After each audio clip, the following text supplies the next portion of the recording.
हम ये टैंट्रम्स को कैसे हैंडल कर सकते हैं, क्योंकि यस बहुत बच्चे बहुत ज्यादा स्टबर्न हो चुके हैं। यस 3 साल के बच्चे हैं, उन्हें पता है कि मैंने रोना और मेरे को टीवी मिल गया, मैं रोया मुझे चॉकलेट मिल गई।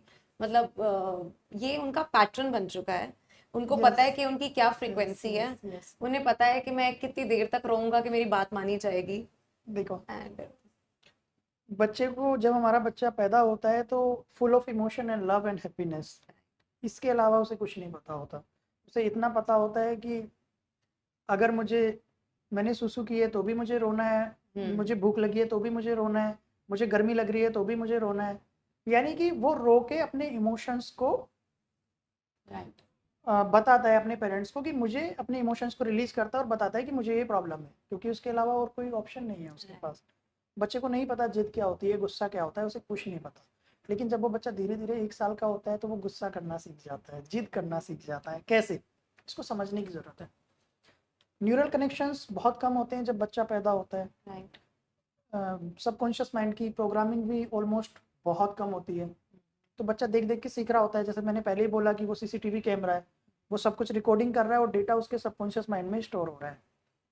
तो बच्चे ने किसी चीज़ के लिए फॉर एग्जाम्पल मांग रहा है वो, तो बच्चा अपने इमोशंस कैसे एक्सप्रेस कर रहा है, रो के। राइट। तो पेरेंट्स ने उस चीज़ को नहीं माना, लेकिन वो रोने लग गया। तो रोने के बाद तुरंत मान लिया।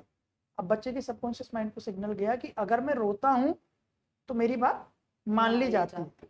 अब पहली बार हो सकता है वो 5 मिनट रोया हो और उसकी बात मान ली गई हो, तो वो एक पैटर्न बन गया उसके ब्रेन में कि मैं अगर रोऊंगा तो मेरी बात मान ली जाएगी। यानी कि पॉजिटिव एसोसिएशन हो गया। अब नेक्स्ट टाइम जब बच्चा किसी चीज़ के लिए जिद करेगा, फॉर एग्जाम्पल टीवी के लिए, उसने टीवी देखना है। अब पहले से ऑलरेडी एक पैटर्न है कि जब मैं रोऊंगा तो मेरी बात मान ली जाएगी, और वो 5 मिनट उसने ऐसा किया था, लेकिन वो पॉजिटिव एसोसिएशन था क्योंकि बात मान ली गई थी। तो इस बार बच्चा 10 मिनट 15 मिनट तक रोता रहेगा, राइट। रोता रहेगा।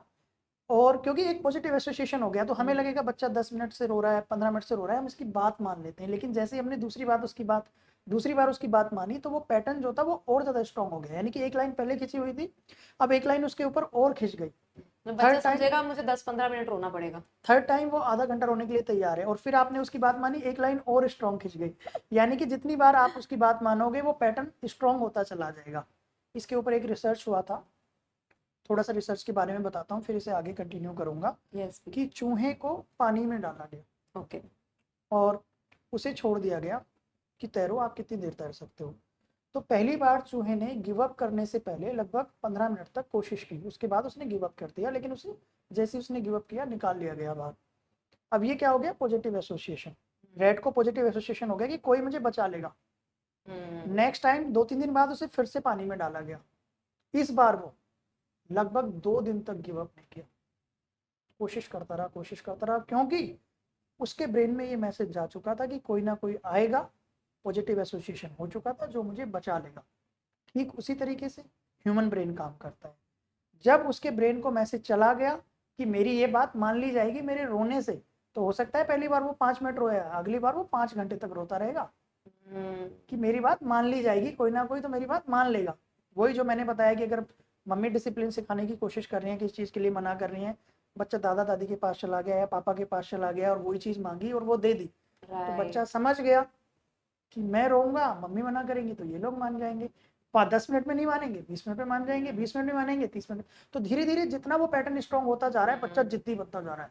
जितनी आप बच्चे की जिद मान रहे हो, बच्चा जिद्दी बनता जा रहा है। तो फिर अब बच्चा तो जिद्दी बन गया, अब क्या करें। यस। तो इसका भी सॉल्यूशन मैं आपको बताने जा रहा हूँ कि एक पैटर्न तो बन गया कि जब मैं रोऊंगा मेरी बात मान ली जाएगी। अब आपको नया पैटर्न बनाना है कि मैं चाहे कितना भी रो लूं, मेरी बात नहीं मानी जाएगी। अब वो कैसे बनेगा, इसके लिए थोड़ा सा स्ट्रांग होने की जरूरत है। जब बच्चा पहली बात तो आप सारे लोग मिलके फैमिली वाले डिसाइड करोगे कि बच्चे की जिद के सामने झुकना नहीं है, किसी को भी नहीं झुकना है। लेकिन हम प्यार के चक्कर में, हमें लगता है बच्चा रो रहा है, क्यों रोने दें। पहले बच्चे 5-6 हुआ करते थे, कोई ध्यान भी नहीं देता था, खाना खा रहा है नहीं खा रहा है कोई फर्क नहीं पड़ता था। आजकल एक बच्चा होता है या 2 बच्चे होते हैं, बच्चा जरा सा रोया तुरंत उसकी सारी बात मान ली। बिल्कुल। लेकिन वो गलत है। तो अभी हमें क्या करना है, स्टार्टिंग में सिर्फ आपको 10-15 दिन प्रॉब्लम होगी। एक हफ्ते में भी काम हो सकता है, लेकिन मैक्सिमम 10-15 दिन प्रॉब्लम होगी। तो आपको क्या करना है, अगर बच्चा किसी चीज के लिए जिद कर रहा है हम्म, तो आप क्या करोगे, अगर आपका बच्चा छोटा है सबसे पहले आप शांत रहोगे। बहुत इंपॉर्टेंट है। बहुत इंपॉर्टेंट है, शांत रहोगे। यूजुअली होता क्या है, जैसे ही बच्चे ने रोना स्टार्ट किया, जिद करना स्टार्ट किया, तो हम भी उनके ऊपर चिल्लाने लगते हैं। हम उससे ज्यादा हाइपर हो जाते हैं। वो बच्चा है, उसके पास और कोई ऑप्शन नहीं है, वो अपने इमोशंस को रिलीज कर रहा है गुस्से के फॉर्म में, टेंट्रम्स के फॉर्म में। लेकिन हमारे पास तो ऑप्शंस हैं, हम तो बच्चे नहीं है, हमारे पास तो शांत रहने का भी ऑप्शन है, गुस्सा करने का भी ऑप्शन है, बहुत सारे ऑप्शन है। तो हमें क्या करना है, शांत रहना है। शांत क्यों रहना है, बच्चे के अंदर मिरर न्यूरॉन्स होते हैं। Okay. आप ऐसे समझ लो कि आप शीशे के सामने खड़े हुए हो, आप जो करोगे बच्चा वही करेगा। मैंने चिल्लाया, बच्चा और ज्यादा चिल्लाएगा, फिर मैं और ज्यादा चिल्लाऊंगा, बच्चा और ज्यादा चिल्लाएगा, ये ड्रामा चलता रहेगा, खत्म नहीं होने वाला। तो Agree. अगर आप चाहते हो कि ये ड्रामा खत्म हो, बच्चा शांत हो जाए, तो आपको शांत रहना है। शांत रहने के क्या फायदे हैं, एक एग्जांपल ले लेते हैं। फॉर एग्जांपल, आपकी हस्बैंड वाइफ की लड़ाई हो रही है, या आपने सोचा है कि आज तो मुझे लड़ाई करनी है, आप किसी बात पे गुस्सा हो से। वो जैसे ही घर पे आए, आप उनके ऊपर चिल्लाने लग गए, तो वो या तो शांत रह सकते हैं या फिर वो भी आपके ऊपर चिल्लाने लग सकते हैं। बिल्कुल। अगर वो शांत रहेंगे तो आप थोड़ी देर में अपने आप अपने शांत, आप शांत।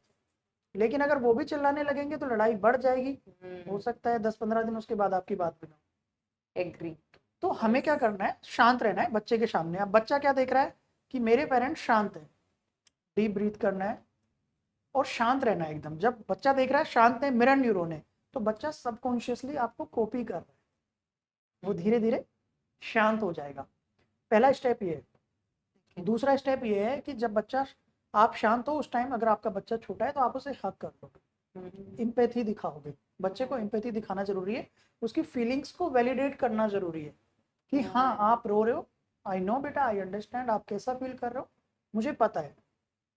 सपोर्ट नहीं करना है, अपोज नहीं करना है, बच्चा जिस चीज के लिए जिद कर रहा था, सिर्फ उसे इम्पैथाइज करना है, उसकी फीलिंग्स को वैलिडेट करना है। यस आई नो बच्चा, आई अंडरस्टैंड आप कैसा फील कर रहे हो, उसके सर पे हाथ फिराओ, हक करो। थोड़ी देर में बच्चा शांत हो जाएगा। हो सकता है पहली बार में 15 मिनट लगे, 20 मिनट लगे, 1 घंटा लगे, 2 घंटा लगे, कोई बात नहीं, आप एकदम शांत रहोगे। बच्चा अगर बड़ा है, 12 साल का है, 15 साल का है, तो आप उसके पास बैठ जाओगे, आप उसके सर पे हाथ फिरा सकते हो, आप उसका हाथ पकड़ सकते हो। बच्चे को ये फीलिंग आनी चाहिए कि मेरे पेरेंट्स बहुत ज्यादा शांत हैं और वो मेरी फीलिंग्स को समझ रहे हैं। आपको उन्हें ये मैसेज देना है, आई नो बच्चा आप क्या फील कर रहे हो, मैं समझ सकता हूँ या मैं समझ सकती हूँ। जब बच्चे को ये क्लियर होगा तो बच्चा शांत हो जाएगा। और देखो, गुस्से में बच्चे का लॉजिकल ब्रेन काम नहीं कर रहा होता है। 2 तरीके के ब्रेन होते हैं बच्चों के समझने के लिए, एक इमोशनल ब्रेन होता है, एक लॉजिकल ब्रेन होता है। और जब बच्चे गुस्सा कर रहे होते हैं, रो रहे होते हैं, जिद कर रहे होते हैं, तो उस टाइम उनका इमोशनल ब्रेन बहुत ज्यादा एक्टिव होता है, लॉजिकल ब्रेन बंद हो चुका होता है। हम बड़े भी जब गुस्सा करते हैं तो हमारा लॉजिकल ब्रेन काम नहीं करता है, हमें उस टाइम कोई भी आके समझाए हमें समझ नहीं आता है। एग्री। तो हमें क्या करना है, बच्चे से उस टाइम इमोशनली कनेक्ट करना है। और जैसे ही आप इमोशनली कनेक्ट करते हो, बच्चे का लॉजिकल ब्रेन एक्टिव हो जाता है। अब आधे घंटे बाद, 1 घंटे बाद जब बच्चे का लॉजिकल ब्रेन एक्टिवेट हो गया, तब आप बच्चे को लॉजिक के साथ बताओगे कि आपने बच्चे की बात क्यों नहीं मानी। उस टाइम बच्चा समझेगा, रोते वक्त नहीं समझेगा। रोते वक्त तो अगर आप उसे समझा रहे हो तो आप दीवार में सर मार रहे हो। जब सामने वाला सुन ही नहीं रहा है, उसका लॉजिकल ब्रेन काम ही नहीं कर रहा है, तो आप अपनी एनर्जी वेस्ट कर रहे हो, आप अपना गुस्सा बढ़ा रहे हो, आप अपनी फ्रस्ट्रेशन बढ़ा रहे हो, और फिर बोल रहे हो इसे तो कुछ समझ ही नहीं आता। तो इसलिए बच्चे के ब्रेन के बारे में समझो कि बच्चे का ब्रेन किस तरीके से काम करता है। उस वक्त 3 स्टेप है, मैं फिर से रिपीट कर रहा हूँ। एकदम शांत रहना है आपको, राइट। बच्चे की फीलिंग्स को एम्पैथाइज करना है, वैलिडेट करना है, उसको आप हक कर सकते हो, उसके सर के ऊपर हाथ फिरा सकते हो, अगर बच्चा बड़ा है तो उसके साथ बैठ के डीप ब्रीथिंग कर सकते हो। फिर बच्चा शांत हो जाएगा क्योंकि आप शांत हो। और जब बच्चा शांत हो जाएगा, उसके बाद आधे घंटे बाद, 1 घंटे बाद, इमोशनली जब आपसे कनेक्ट हो जाए, जब उसका लॉजिकल ब्रेन एक्टिव हो जाए, तब प्यार से डांटे बिना आप उसे समझाओगे कि बेटा मम्मा ने आपकी बात क्यों नहीं मानी। और उसके बाद आपको क्या करना है, उस बात को एक स्टोरी फ्रेम करनी है अपने बचपन की।